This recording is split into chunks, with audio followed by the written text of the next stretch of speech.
السلام عليكم ورحمة الله وبركاته. السيدات والسادة، أهلا وسهلا بكم في برنامج الكرد في عيون معاصرة.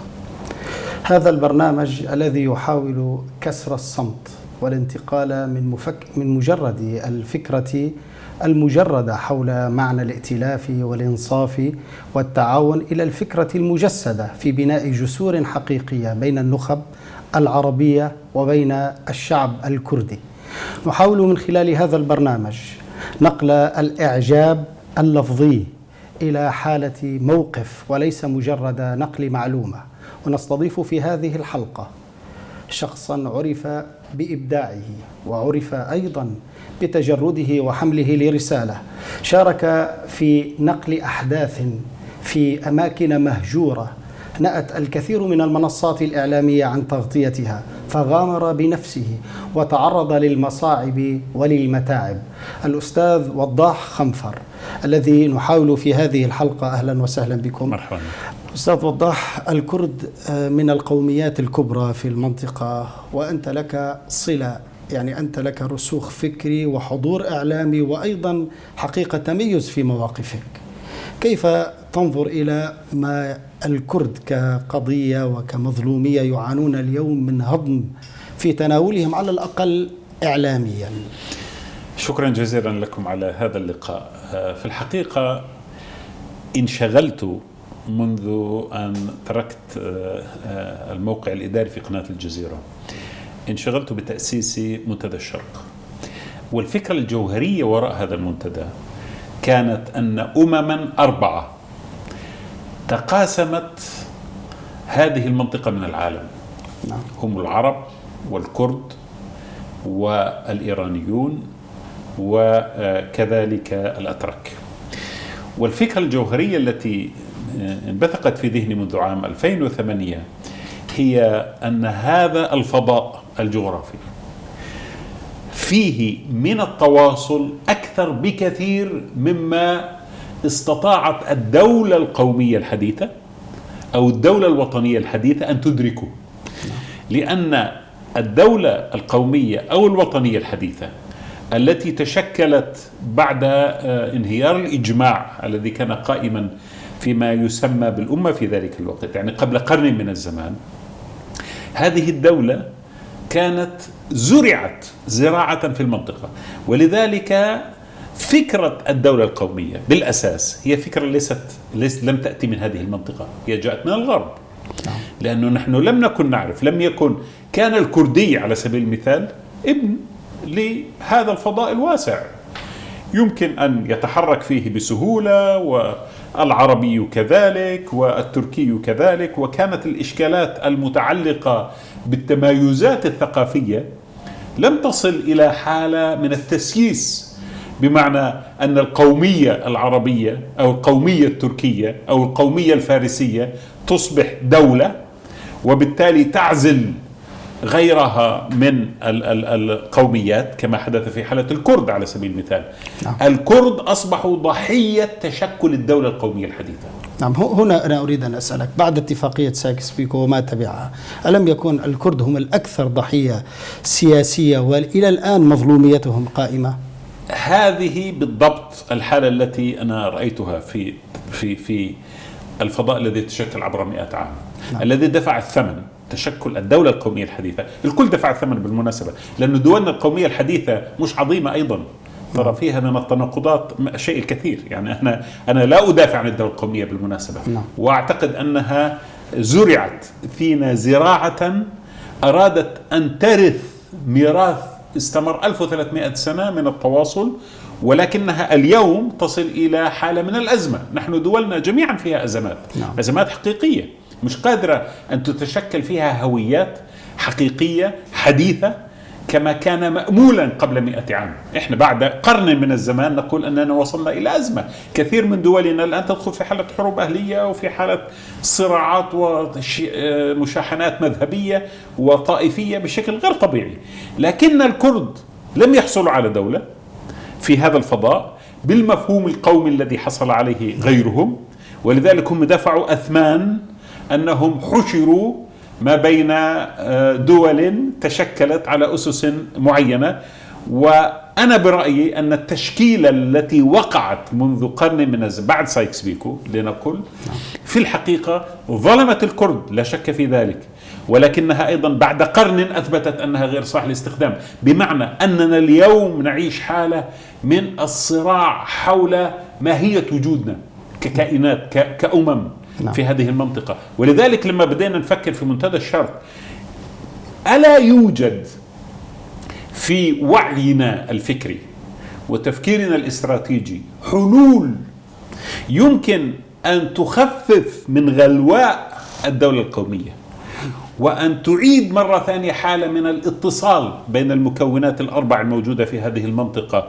في الفضاء السياسي وفي الفضاء الاقتصادي، مع إبقاء الخصوصيات الثقافية والمذهبية قائمة لكل طرف من هذه الأطراف؟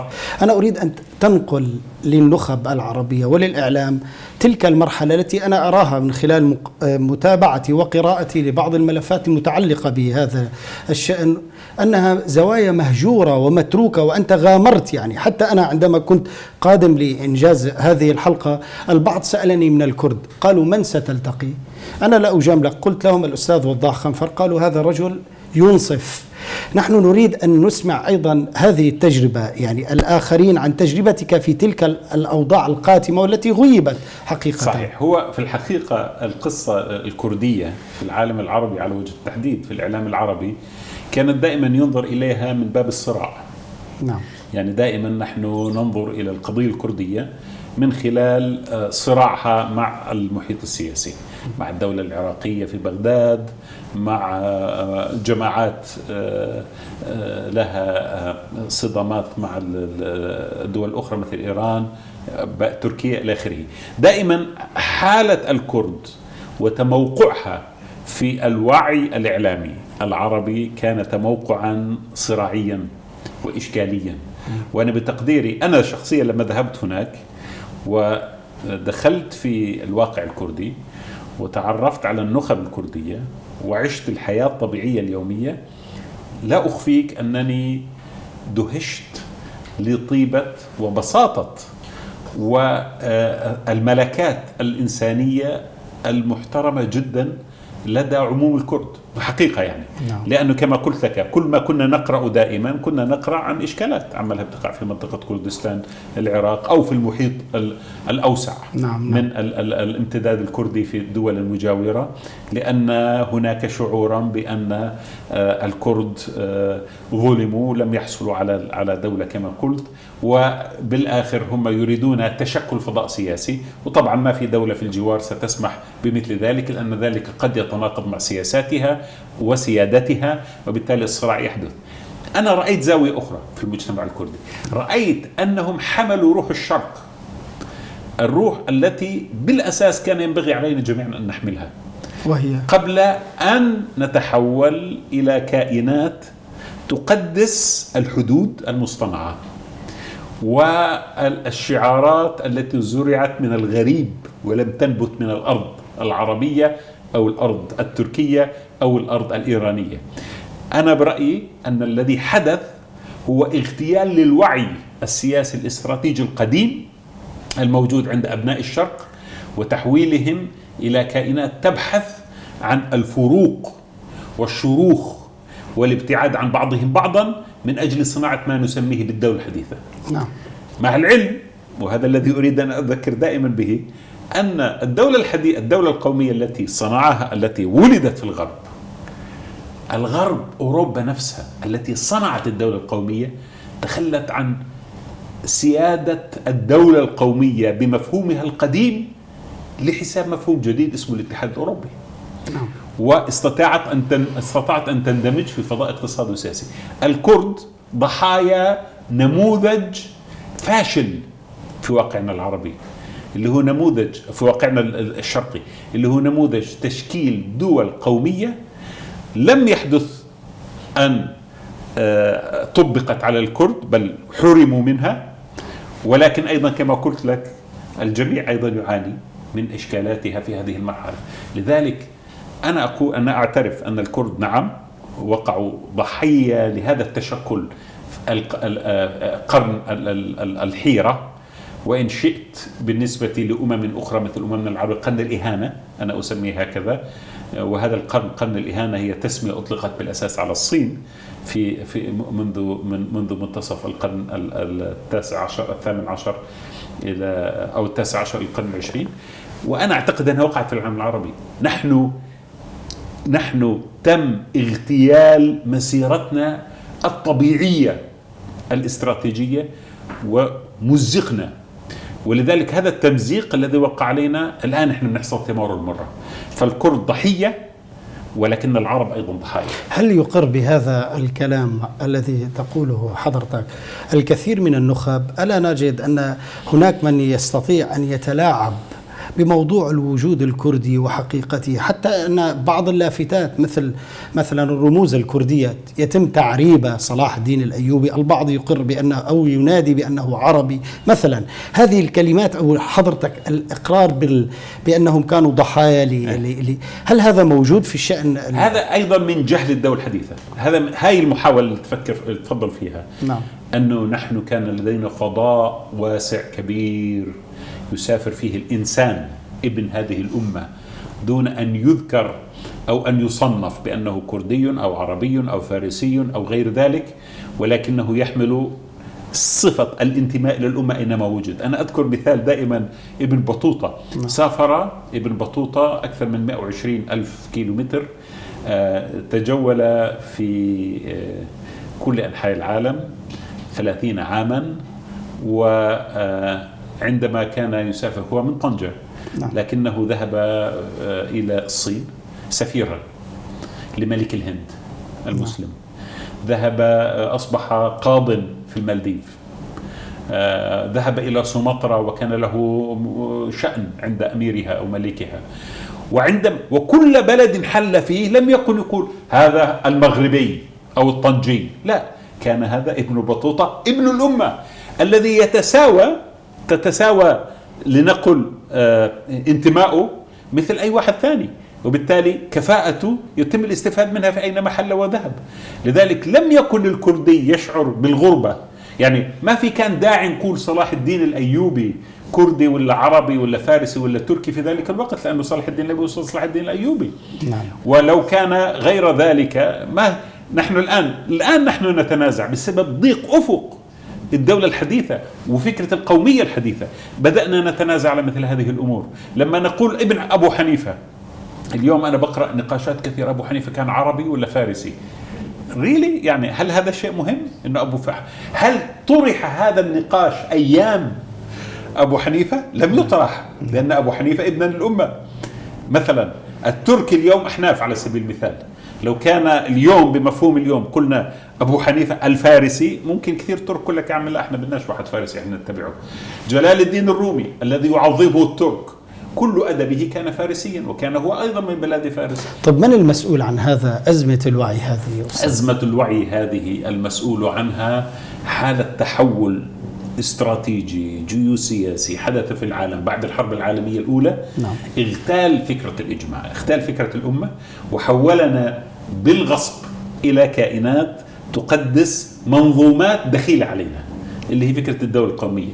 وأنا شخصيا مع الزمن أنا كنت بالمناسبة أرى أن الدولة القومية هي تيار لا يمكن صده، وهذا أمر مسلم به. غيرت هذه الفكرة في السنوات الأخيرة لما رأيت أن الدولة التي تم تطبيقها، النموذج الذي طبق في واقعنا، تناقض مع الجين DNA تبع هذه المنطقة. يعني ولذلك عماله بتفجر. نحن نعيش الآن لحظة انفجار المشرق. نعم. لحظة الحروب الأهلية والصراعات. نحن ليست لدينا دولة قادرة على التنمية، وليست لدينا قادرة على إدارة الأنظمة الاجتماعية أو التربوية أو حتى الاقتصادية أو الإجماع السياسي. نعم. السبب في ذلك أنه البنية نفسها غلط، إحنا بنيناها على مفردات خاطئة. لذلك إخواننا الكرد عانوا أكثر من غيرهم، لأنهم ليس لديهم دولة بالمفهوم القومي، وتركوا خارجها وعزلوا عنها، فأصبحوا ضحية الذي تشكل في القرن الماضي اللي هي الدول هذه التي إذا أردت أن تسميها دول قومية سميها. أنا لا أسميها، لأن لا أعتقد أن لدينا اليوم دولة قومية. نعم. بالمفهوم الموجود في أوروبا. نحن ليس لدينا الدولة القومية الموجودة بفرنسا أو الدولة القومية الموجودة في بريطانيا. نحن لدينا كيانات مصطنعة سميت نيشن ستيتس أو دول قومية، ولكن برأيي أنها ليست حقيقة، لا ينطبق عليها مفهوم الدولة القومية، وما زالت تعاني من أزمة هوية ومن أزمة وجود إجماع على ماهيتها. ولذلك نجبر الناس إجبارا فأن نقول الأردن أولا، مصر أولا، الدولة الفلانية أولا. لماذا؟ لأن لدينا شعور أننا نريد أن نصنع هذه الهويات، لأنها لم تكن جزءا من وجداننا وضميرنا المجتمعي عبر القرون الماضية. فنحن نريد أن نجبر الناس على صناعة شيء جديد. هذا الشيء الجديد لما يتشكل ضد الآخر. من الآخر في هذه المنطقة الذي ليس له دولة؟ الكرد. نعم. فشيء طبيعي جدا أن تعادل الكرد. نعم. لأنه أنت حتى تؤكد على هويتك. إن تنظر الآن إلى الحل الموجود حتى هنا في تركيا، في بعض الأحيان لما تجد أن هناك أزمة سياسية ينقلب كل شيء ضد الأجنبي. نعم. ضد المهاجر، ضد اللاجئ. وهذا هو حال القوميات، أنها تنقلب ضد الآخر، والآخر المهمش هو الكردي. فبالتالي عاش الكرد حالات من الصراع مع الكيانات التي تشكلت بعد سقوط الخلافة العثمانية بالشكل الذي تراه. منتدى الشرق، أنا أريد أن أقف معه حول ما رأيته مؤخرا من انتقال الاختلاف المشروع الكردي والعربي والتركي والإيراني أو الفارسي إلى خلاف مشؤوم انتقل إلى الوجدان الداخلي. اليوم هناك مجتمعات متشظية، دعني أتحدث لك عن بعض المجتمعات التي قامت فيها الثورات. لا يتعاطف العربي في غالبه مع مأساة قضية مست مدينة كردية، والعكس أيضا، ولا يتعاطف هؤلاء مع هؤلاء. من المسؤول عن نقل أحيانا إسقاط خلاف مع حزب ووصم الخلاف مع الحزب على قضية شعب؟ يصبح خلافك مع حزب ما مسؤول عنه شعب بأكمله ويعاقب شعب بأكمله. من المسؤول عن هذا التشظي الداخلي بين القوميات وأيضا عن تزييف الوعي؟ النخب السياسية بلا شك. أنا بتقديري الذي حدث في هذه المنطقة أننا شكلنا كيانات، أحزاب أو كيانات سياسية أو حكومات، ثم حاولنا أن نؤسس شرعية هذه الدول أو هذه الكيانات السياسية على أفكار. هذه الأفكار أيديولوجيات، كثير منها كان قوميا أو كثير منها كان اشتراكيا أو إسلاميا. المشكلة الأساسية أن المواعين التي تسمى سياسية كالأحزاب أو كالدول تؤمن دائما بمركزات السلطة، ثم تؤمن دائما بأنها ينبغي أن تمسك بكل شيء. لما حاول العراقيون الأكراد أو الكرد في كردستان العراق على سبيل المثال أن يشكلوا لأنفسهم فضاء سياسيا، أصبح لديهم صدام مع الدولة المركزية. كذلك حدث في أماكن أخرى من هذه المنطقة. النخب السياسية عجزت عن أن تصنع حلول يستطيع فيها الكردي أن يعيش ابنا لهذه المنطقة كما غيره من مكوناتها، دون أن يكون هناك حالة من التنافس والتشاحن. لأنه مجرد أن تقول أريد استقلال على سبيل المثال أو أريد حكم ذاتي، مباشرة الدولة المركزية سواء كانت هذه الدولة في بغداد أو في العراق أو في سوريا أو في تركيا أينما كانت سوف تحارب، لأن الدولة الحديثة تحاول احتكار، دائما تحتكر الهيمنة والسلطة. هذا شيء طبيعي في كل الدول، فلذلك تحارب. المطلوب من النخب السياسية كان أن تقدم مشاريع تكاملية يعيش فيها الناس بغض النظر عن انتماءاتهم الثقافية أو المذهبية أو العرقية، كما حدث الحال على سبيل المثال في أوروبا. اليوم أنت في أوروبا لا شك أن هناك شحناء ما بين الألمان والفرنسيين عمرها قرون من الزمن، أو بين البريطانيين والفرنسيين أو بين كل المكونات. وأوروبا بالمناسبة أكثر قارة مزدحمة بالإثنيات واللغات والكيانات السياسية، لكن بعد صراع مئات السنين ومقتل أعداد هائلة من الناس، من بينها مقتل 100 مليون في الحرب العالمية الأولى والثانية، وصلوا إلى نتيجة أنه لابد من فضاء جديد، من وعي جديد، من فكر جديد، ومن مواعين سياسية جديدة تكون فيها الدولة حاضرة لكن تتخلى عن بعض سيادتها للتكامل الاقتصادي والاجتماعي. ووقتها يستفيد منها الألماني والفرنسي والبلجيكي وغيرهم من المكونات ولا يتصارعون. نحن فشلنا، نخبنا لا تزال تعيش في حالة محاولة إثبات الذات ضد الآخر. ولذلك أنا ألوم النخب السياسية التي لم تستطع أن تقدم مثل هذا الفضاء. وللأسف الشديد في معظم مجتمعاتنا النخب السياسية تصنع واقع، والواقع يتسرب بعد ذلك إلى المجتمع من تقطيع للأرحام ومن صدامات ما بين الناس ومن صراعات، وهذا يؤدي إلى ما قلته من تشاحن موجود في كثير من مناطقنا في العالم العربي وفي منطقة كردستان.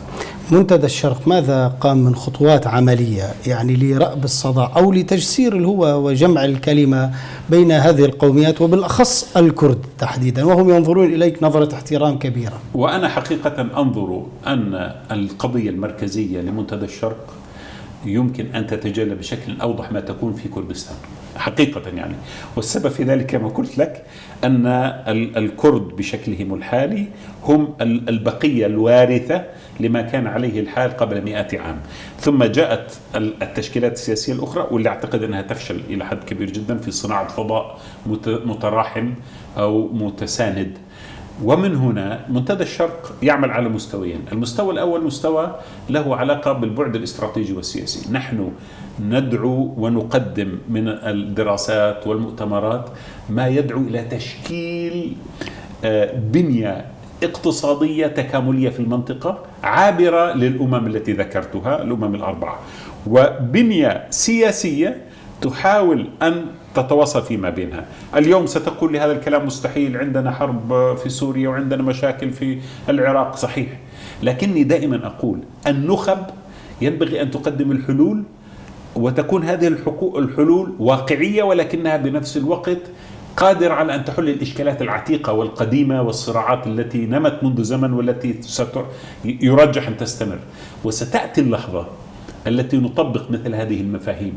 لو في عام 1900 أو بداية 1945 جاء مفكر أوروبي وقال بدنا نعمل اتحاد أوروبي والحرب العالمية كانت ما زالت مستمرة، كان سيقال له أنت مجنون يا أخي، ايش بتحكي فيه، مش مستحيل هالكلام، الناس تذبح بعض. لكن بعام 1946 لما مارشال قدم خطته لإعادة إعمار أوروبا، انبثق عن تلك الخطة أيضا توصية بتكامل اقتصادي يحل مشكلة ألمانيا.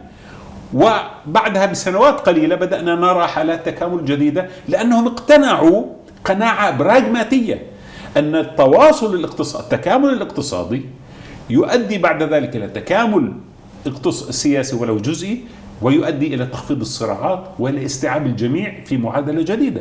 في منطقتنا هذا الذي يحاول الشرق أن يقدم الرؤية للمستقبل. هذه من ناحية. من ناحية ثانية الشباب، نحن في منتدى الشرق الشبابي على سبيل المثال، وهو الجناح الشبابي لمنتدى الشرق، يقوم بمحاولة تأسيس هذا الوعي القائم على فكرة التكامل. وفي كردستان بالذات لدينا نشاط، في كردستان العراق لدينا نشاط ممتاز جدا، ومؤتمراتنا دائما تتعمد وتوصي بأن يكون الكرد حاضرون ويشاركوا مع إخوانهم من مختلف أنحاء المنطقة في العالم العربي وتركيا، ويتناقشون في حلول جديدة. نخبنا العتيقة القديمة التي شكلت وعيا جاء بسبب ظروف الفراغ العظيم الذي حدث بعد عام 1917 و19 والحرب العالمية الأولى، حقيقة اجتهدت، ولكنها للأسف الشديد قدمت نموذج بعد 100 عام نقول إنه والله مش شغال كويس.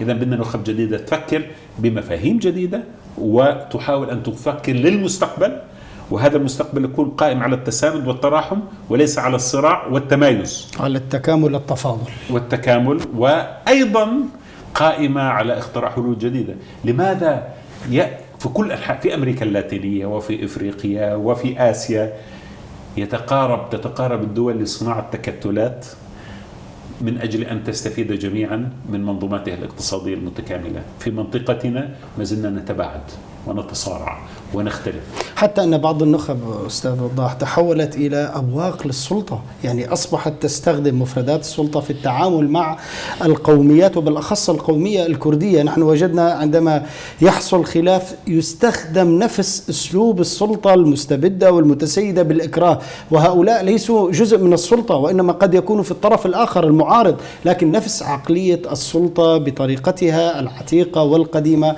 في محاكمة الأمور والبحث عن حلول. وهذه جريمة لا تغتفر. كل من يدعو إلى الصراع والتمايز والشحناء ما بين المكونات التي اشتركت في بناء هذه المنطقة واشتركت في بناء هذه الحضارة وبناء هذه الأمة قرون من الزمن، واختلط دماؤها وأنسابها وثقافاتها، كل من يدعو بدعوة تؤدي إلى الشحناء وإلى العنصرية هذا حقيقة مجرم يجب أن يحاكم. هذه المنطقة هي الدي ان اي تبعها دي ان اي موزاييك من الثقافات، ولم في لحظة من التاريخ اللي احنا كان عندنا الأنبياء وعندنا الحضارات وعندنا كل شيء، في لحظة ما كنا نلهم العالم في موضوع أننا رغم تنوعنا نصنع إجماعا. فاليوم الذي يدعو إلى الفرقة هو في الحقيقة لا يعادي اللحظة ولكنه يعادي التاريخ كله ويحارب المستقبل. ويريدنا أن نبقى متخلفين نعيش في حالة صراع، وهذا ينبغي أن لا نتسامح معه مهما كان ومن ما كان من أي خلفية أيديولوجية كانت.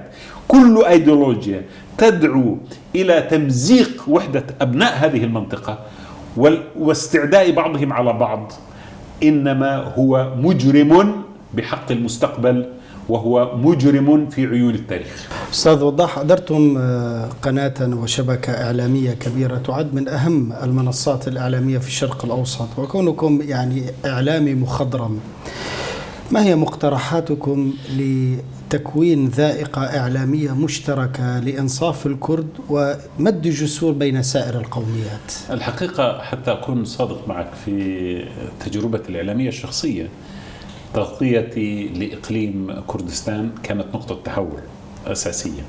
أنا قبلها غطيت الحرب في أفغانستان وأيضا كانت مهمة جدا، لكن في كردستان أصبحت أقرب إلى ضمير وروح منطقة المشرق.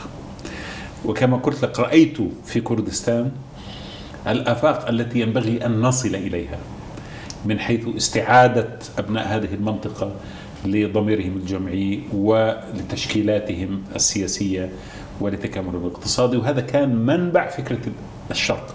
وذلك عندما أذهب إلى إخواننا في كردستان أقول لهم أنتم أبناء الشرق الحقيقيين، يعني أنتم المؤتمنون على روح الشرق، والذي نأمل إن شاء الله أن نعمل معا على استعادة هذه الروح للجميع. إعلاميا نحن جميعا مقصرون في فهم واقعنا في أبناء المنطقة، ومقصرون في فهم الكرد بشكل أساسي. والسبب في ذلك كما قلت لك أن الإعلام مذنب في بعض الأحيان في طريقة تغطيته للأحداث. الحدث الساخن الذي يعني صراعا أو يعني دما أو يعني شجارا أو يعني حالة من التوتر يجد طريقه نحو الشاشة ويجد طريقه نحو العناوين الرئيسية دائما. القضايا الثقافية الاجتماعية الإنسانية قلما تجد في هذا الزحام من الصراع طريقها إلى الشاشات. على سبيل المثال أنا أعترف أني لم أكن عالما أو عارفا بكثير من المعاني الخاصة بالمجتمع الكردي بالحساسيات الثقافية. يعني أنا أذكر على سبيل المثال كنت في أربيل أغطي الحرب، وأذكر في ذلك الوقت أنه جاء مجموعة من النخب الكردية وكانوا مشحونين قليلا، يلتقوا بي في الفندق برج أربيل، فجلست معهم أقول خير إن شاء الله. قالوا لا أنتوا يعني متحيزين ضدنا. ليش يا أخوان؟ إيش المشكلة؟ قالوا والله أنت مثلا تقول الأكراد ولا تقول الكرد. أنا ما كان عندي تخيل أن هذا فيه مشكلة بالأساس. يعني قلت طيب أنتم كيف؟ قال نحن نسمي أنفسنا الكرد وينبغي أن تسموننا كما نسمي أنفسنا. قلت على بركة الله، من اليوم صاعدا أنا لن أنطق كلمة الأكراد، أنا سأقول الكرد. وفعلا بدأت أتكلم على الشاشة بالكرد. وذكروا أيضا مجموعة أخرى من الملاحظات التي رأيت أنا بسبب جهلي وليس بسبب تحيزي أنا ما كنت أعرفها، لكن لما عرفت منهم وفعلا استفدت وطبقت مثل هذه الأشياء، أصبحنا مع هؤلاء الإخوة في ذلك الوقت والأساتذة الكرام كنا أصدقاء واستفدت منهم وما زلت إلى يومي هذا. بمعنى أنه الإعلام مطلوب منه أيضا أن ينظر إلى مثل هذه الأمور. وأنا برأيي أنه أجمل ما قدمته الجزيرة أنها حاولت أن تقدم المجتمعات الموجودة في المنطقة من خلال لسان أبنائها أهلها وأهلها. نعم. فمكتبنا في أربيل على سبيل المثال، مكتب الجزيرة في أربيل عمل عملا رائعا في تقديم صورة عبر زملاء من الكرد. نعم. يعرفون المجتمع الكردي، يعرفون لغته وثقافته وحساسياته وتاريخه وأحلامه. وفي وقتها كان الأستاذ أحمد زويتي ومعه فريق من الزملاء عرفوني وعرفوا الجزيرة، ثم عرفوا العالم العربي بكثير من المفردات وكثير من الإشكالات التي يتعامل معها الكرد. إذا طبق الإعلام العربي نعم. هذه المقولة أنه ينبغي لنا أن نعكس حالة المجتمعات العربية المتنوعة عبر أبنائها، ألا نذهب نحن فقط كأناس من الخارج نحاول أن نرى الواقع بعيوننا التي جئنا بها من مكان آخر وبتحيزاتنا أحيانا سياسية وأيديولوجية وثقافية ومذهبية. فنحتاج هذه الروح. هنا يصبح من السهولة بمكان أن تحدث حالة تعارف حقيقية وعميقة تزيل الأوهام، الشقوق والشكوك الموجودة في عقول الناس وفي نفسياتهم ضد الآخر الغير معروف أو المبهم أو الذي لا نسمع عنه إلا في حالات استثنائية. يعني لو أردت منك تلخيص ميثاق شرف إعلامي فيما يتعلق بالكرد بنقاط، ما هي النقاط التي يمكن أن تذكرها؟ أنت قلت نقطة مهمة، أن يتحدث أهل البلد عن قضيتهم وعن يعني ما يريدونه عبر وسائل الإعلام. هل هناك نقاط علام نضعها طبعاً. كتكون كنقاط هادية ميثاق وهي تصلح شرف لكل الأمم؟ يعني الكرد واحدة منهم، ولكن أنا أتكلم عن الجميع. أولا ينبغي الابتعاد عن الأحكام الكلية، أحكام التعميمية، كأن تقول أن السوريين كلهم كذا أو الأكراد ملاحدة أو انفصاليين. هذا خطير جدا. نعم. هذا ينم عن سذاجة. نعم. وينم عن أيضا محاولة تضليل. نعم. لا يوجد مجتمع أو أمة يمكن أن يقال عنها شيء بتعميم سلبي وينطبق على الجميع. هذا كلام غير صحيح وغير منطقي. هذه واحدة. ثانيا ينبغي أن تكون نفسية الإعلام الذي يغطي هذه المناطق محاولة الفهم وليس الحكم. الفهم وليس الحكم. نعم، أنت تحاول أن تفهم لماذا وصل الكرد إلى ما وصلوا إليه من وعي أو من تفكير سياسي في هذه المرحلة، تاريخ هذه المراحل كلها. لأنه اللحظة هي نتاج تسلسل منطقي لأحداث وقعت في الماضي شكلت نفسيات المجتمع وشكلت أحلام المجتمع. فإذا كنت جاهل بها ونظرت إلى اللقطة الأخيرة أحيانا لا تفهم بالضبط لماذا حدث هذا، ويكون لديك أحكام أحيانا بتكون غير دقيقة، كالقول إنه والله الكرد جماعة مثلا طموحهم هذا طموح غير منطقي وغير صحيح وغير كذا، دون أن تفهم خلفيات الذي وقع عبر قرن من الزمان على سبيل المثال ووصلنا فيه إلى هذه اللحظة. النقطة الثالثة والمهمة أيضا أن تؤمن بأن التنوع الثقافي والمذهبي والعرقي في هذه المنطقة أصيل، وأن التفكير بأنه ينبغي أن يكون لدينا نسق واحد متكامل هو عمليا أنت تفكر في جينوسايد، أنت تفكر عمليا في إزالة هذا التنوع، في تدمير البنية النفسية للمجتمعات هذه. نعم. في مذابح. نعم. لأنه عادة هذا الفكر نحن أبناء جميعا، نحن الذين بنينا هذه اللحظة من التاريخ، ونحن أبناء هذه الأمة وهذه الحضارة وهذه المنطقة. ما في واحد منا أحق بأن يكون له السلطة العليا من الآخر. كأمم وكمجموعات عرقية موجودة في هذه المنطقة. لذلك ينبغي علينا دائما أن نحرص على صيانة هذا التنوع والاحتفاء به، وليس محاولة اندماج قسري يؤدي إلى إلغاء المكونات.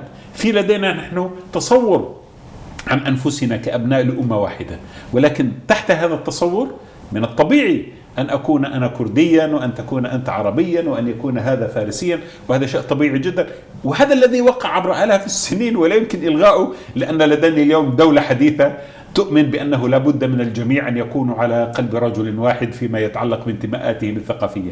هذا معناته أنت تشكل محاولة لتدمير ما قد تأسس عبر قرون من الزمن. نعم. أنا أريد أيضا أن أستفسر منك في جانب أيضا مهم.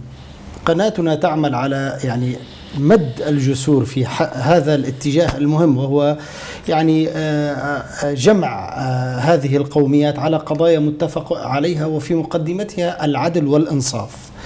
ألا ترى أنه من الفائدة أن يكون هناك أيضا بالإضافة لقنوات عربية وتركية وفارس إيرانية تكون بنفس المنحى، تكوين جبهة عالمية للقوميات تكون تجمعهم على القضايا المتفق عليها؟ حقيقة أنا سعيد جدا بأن قناتكم تكون بهذا الدور، وكنت دائما أتمنى أن القنوات التركية الكردية والإعلام الكردي والنخب الكردية تتقارب وتندمج. إذا كنا نحن قد قصرنا على سبيل المثال في العالم العربي، فأعتقد أن الكرد ينبغي عليهم أن يتمموا ويكملوا ويتقاربوا أيضا بشكل يقلل هذه الفجوة التي وقعت عبر هذا القرن من الزمان، قرن القطيع الذي وقع بين أمم هذه المنطقة.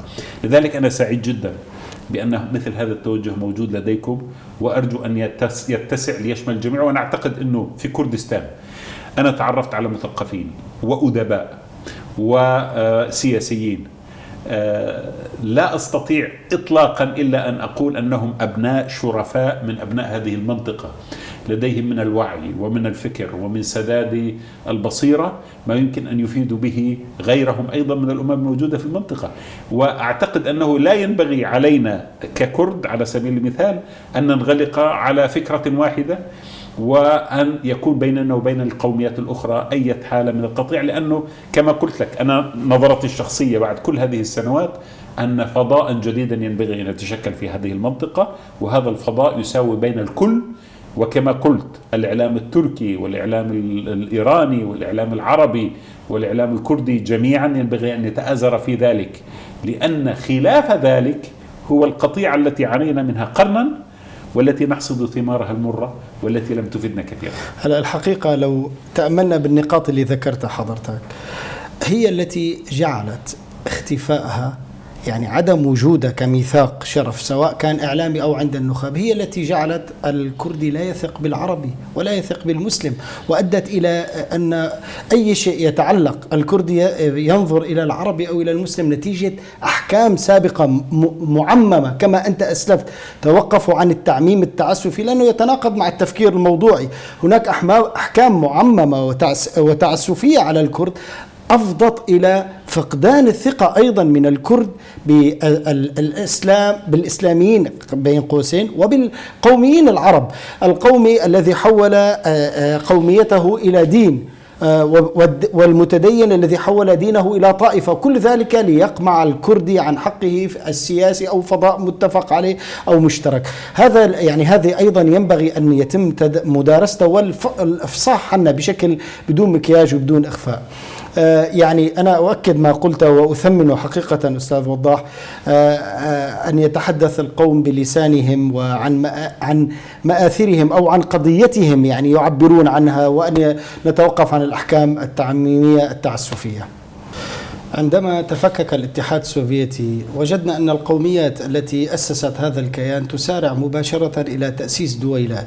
وفي المقابل نجد أن الشواهد التاريخية تتحدث أن بعد سقوط الحكم في بغداد عام 2003 قام الكرد بالمسارعة لتأسيس حكم انتقالي مع غيرهم من العرب، رغم أن المعارضة العربية كانت ضعيفة في ذلك الوقت، وكان الكرد أكثر تنظيما وأكثر حضورا، ومع ذلك ساهموا في تأسيس حكم انتقالي وطني، ولم يفكروا لا بانشقاقات ولا بأي أمر آخر. وأيضا لو رجعنا إلى ما بعد اتفاقية لوزان، الكرد والترك، وقف الكرد مع الترك في بناء دولة ولم يفكروا مثل القوميات الأخرى بأن ينشقوا ويقوموا بتأسيس كيانات. ألا ترى أنه من النكران للكرد ولدورهم المنصف في مساندة إخوانهم دوما، ألا يحق لهم أن يؤسسوا فضاء سياسيا ودولة مستقلة لهم؟ طيب، لما تفككت الدولة العثمانية وتشكل لدينا في منطقة المشرق دول، كما قلت لك نحن لم يكن لدينا يد أصلا في هذه الدول، لكن تشكلت. على سبيل المثال خذ العراق، لم يكن هناك فرق بين العربي والكردي في الدولة العراقية في بداياتها. كثير ممن شاركوا في الحكم في العراق كانوا كردا، وما كان في مشكلة في ذلك، كان شيء طبيعي وما في حد عنده أي إشكالية. مع تقدم الزمن، عندما اقتربنا نحن من الخمسينيات، الأربعينيات، الخمسينيات، ثم دخلنا في الستينيات، النزعة القومية التي تشكلت في الدولة العربية أدت إلى تفكير آخر. هنا أصبح لدينا إشكالات، ووازاها بنفس الوقت شعور قومي عند الكرد، وكذلك الدولة التركية التي أيضا ذهبت بهذا الاتجاه. هنا حدثت حالة الفصام. يعني أصل التشكل السياسي في المنطقة في أصله لم يكن في الحقيقة هناك نزاع. النزاع حدث بعد ذلك مع نمو الفكرة القومية التي لم تستطع أن توائم ما بين مفهوم الدولة الحديثة التي ينتمي إليها كل أبنائها والمواطنة بمفهومها الحديث اللي احنا أصلا بالأساس جبناه من الخارج، مع أن الدولة ذات بعد أيديولوجي قوي. نعم. هنا أصبح في نزاع، وهنا شعر الكرد أنهم قد تركوا وحيدين لأنهم ليسوا من أبناء القوميات التي ذكرتها، وبالتالي لديهم إشكالية في التشكل السياسي. أنا الحقيقة لا أدافع عن تشكلات سياسية، أنا دائما أقول لك لدينا مشكلة في فكرة أن نقسم هذا الفضاء الموجود في المنطقة إلى دول تكون أيديولوجياتها وهوياتها قائمة على قوميات، ولا تكون قائمة على استيعاب الجميع. أنا هذه المشكلة الأساسية الموجودة عندنا. فأنا بقول صحيح أن الكرد على سبيل المثال ما حصلوا على دولة في العراق، لكن العراق نفسها تفككت بسبب الطائفية الموجودة فيها حاليا. على الأقل اليوم كردستان شمال كردستان العراق فيها قدر من الحفاظ على فضائها، وربما اقتصاديا تعيش حالة أفضل، وسياسيا كذلك تعيش حالة أفضل من بقية العراق على سبيل المثال. هذه المشكلة التي ينبغي علي أن نفكر بها. أنا من السهل علي أن أقول لك والله من حق الكرد أن يشكلوا دولة على سبيل المثال، لكن سؤالي هو هل سيحل ذلك مشكلة الكرد؟ يعني ممكن أنه والله أشعر ككردي أنا أنه والله الحمد لله اليوم عندي دولة تحميني، لكني إن كان هذا التشكل في ظل الواقع الموجود حاليا في المنطقة سيؤدي إلى صراع جديد، وسيؤدي إلى إشكالات اقتصادية وجيوسياسية مع الأطراف المختلفة. ينبغي علي أن أكون حكيما في التفكير في مثل هذا الموضوع، وينبغي أن أفكر بما هو أفضل، وهو أن أخلق فضاء يسمح لي ككردي بأن أمارس كل ما أحتاجه من انتماء إلى هويتي وثقافتي ولغتي، وبنفس الوقت أشترك مع الآخرين في فضاء اقتصادي. الآخرون يعانون كما أعاني، لأن المنطقة نفسها كلها تمزقت اليوم. يعني ما عندنا احنا للأسف الشديد حالة نفتخر بها بأنه احنا وصلنا إلى حالة من الاستقرار في منطقة المشرق. وهذا السؤال المطروح علينا كنخب عربية وكردية، وكذلك نخب تركية وإيرانية، كيف نستطيع أن نصنع مثل هذا الفضاء؟ هل ترى أنه من الممكن صناعته ولو بعد حين؟ خليني أحكي لك مرة ثانية. نحن ينبغي علينا أن نفكر بالصح. يعني أولا الحمد لله مثلا أنا أو أنت أو كثير من النخب هنا لسنا نحن لا ندير حكم أو دول. نحن لسنا فاعلين سياسيين في سياسة اللحظة، تدبير شؤون الدولة اللحظية الآنية، وبالتالي نحن لا نخضع للضرورات التي يخضع لها الساسة الذين يديرون كيانات سياسية في المنطقة. فمن حقنا أن نفكر بفضاء أوسع وأرحب وأبعد عن ضرورات اللحظة، مع أخذنا بالاعتبار ضرورات اللحظة أيضا، ولكن لا نعتبرها المرجع الرئيسي والنهائي. قد يعتبرها رئيس الحزب السياسي، وقد يعتبرها رئيس الوزراء، وقد يعتبرها الوزير أو يعتبرها الرئيس، لأنه يعيش لحظة يريد أن يتعايش مع واقعها. أما أنا وأنت ينبغي ألا نقع في فخ هذا الضيق المتعلق بآنية اللحظة. ولذلك لما أنا أقول هذه المنطقة لا يصلحها إلا فضاء متكامل اقتصاديا متساند سياسيا، وينبغي علينا أن نفكر بكيفية تشكيل هيكلية هذا الفضاء. وأنا عندما أطرح الاتحاد الأوروبي كنموذج على سبيل المثال أو الاتحادات الأخرى الموجودة في العالم، أقول أنه هذه مسألة واقعية وحقيقية ومنطقية ومعقولة.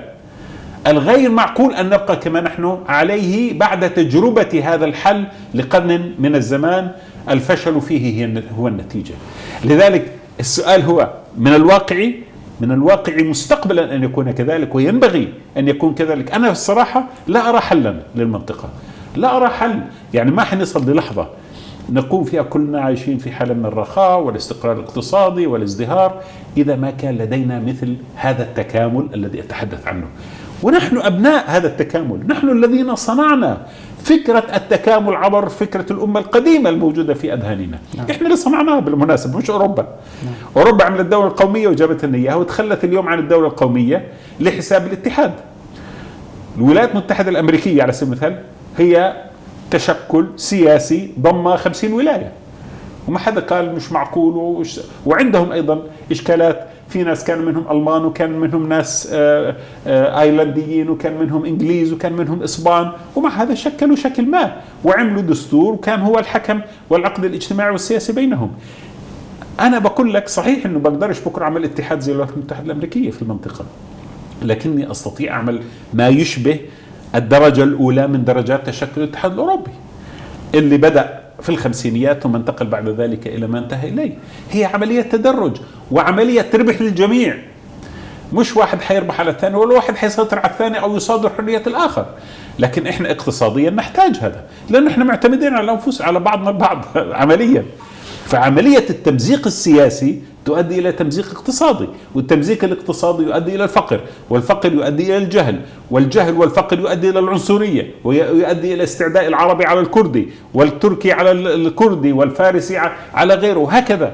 هذه الإشكالية اللي أنا بتكلم عنها، اللي نخبنا يجب أن تقتنع بها وألا تخضع لضرورات اللحظة أو شعارات البوبيوليزم اللي هي الشعبوية، اللي للأسف الشديد من خلال السوشيال ميديا أصبحنا كلنا شعبويين. كل واحد فينا بده يسب على الآخر أو بده يرفع عقيرته بالصراخ على الآخر حتى يحصد على مجموعة من المشاهدة أكثر من غيره.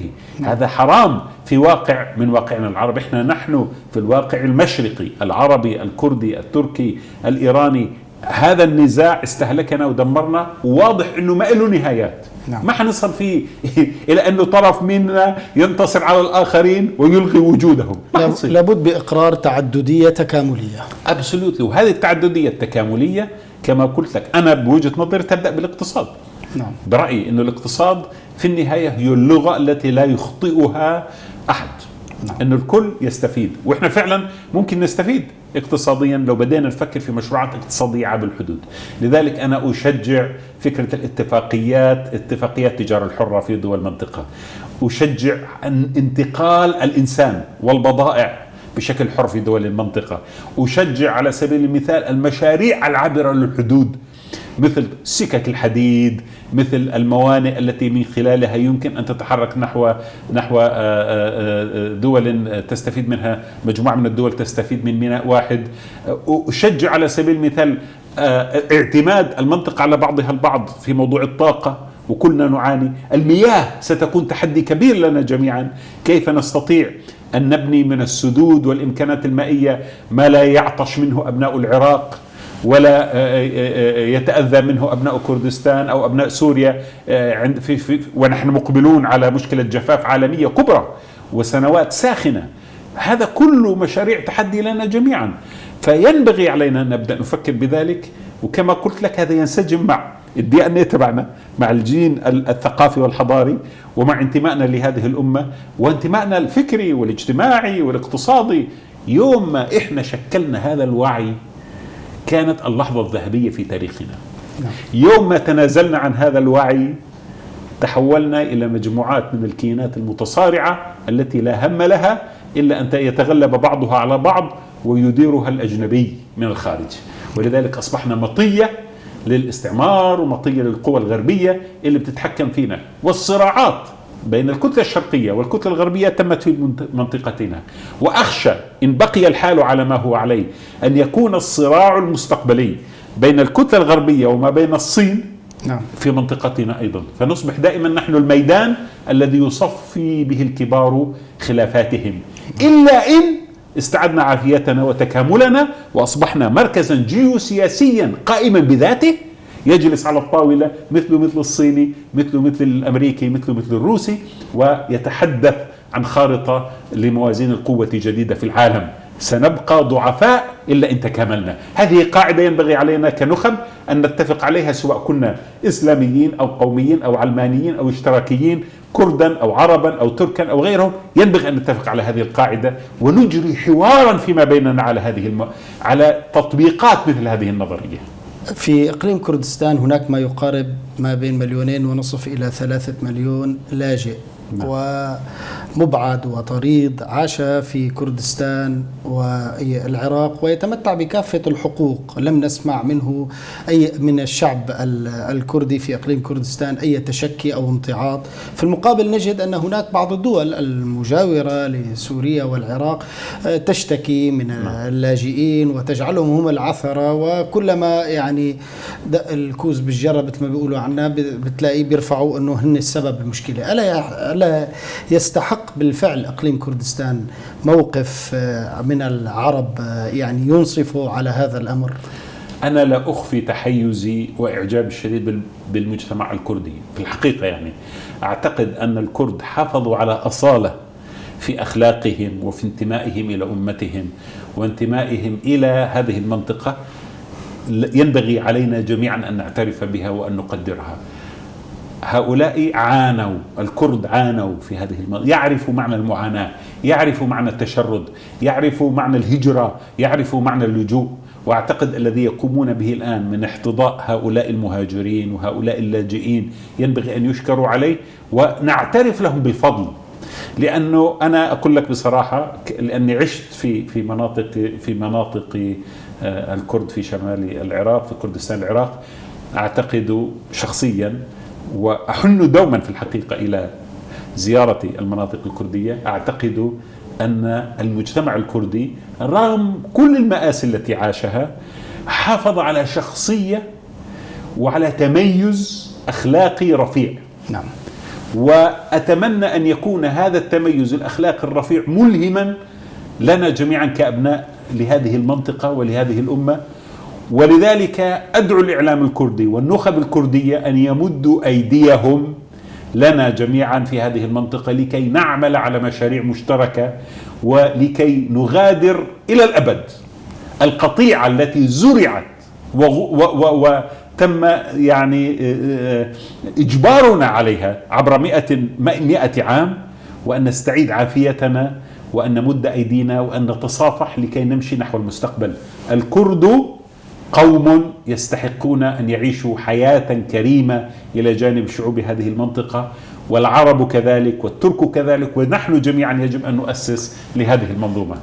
أستاذ وضاح، كلمة أخيرة توجهها للنخب والشعوب العربية والتركية والكردية والإيرانية، ماذا تقول؟ النخب العربية اليوم ينبغي أن تتعالى وأن تتسامى على الشعبوية والمحاولات الضيقة لتأسيس فقاعات لا يمكن أن تدوم طويلا.